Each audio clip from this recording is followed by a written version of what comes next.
ప్రతి ముత్తైదు అంబను కాదు కవిచేది తన మదిలోని కలకలనన్ని అమ్మలకేగ తెలిపేది నెలతలే లేకుంటే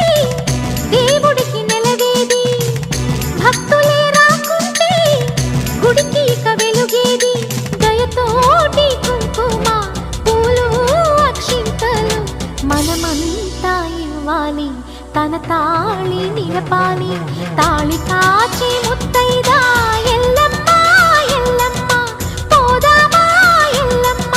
ఉసురు కాచి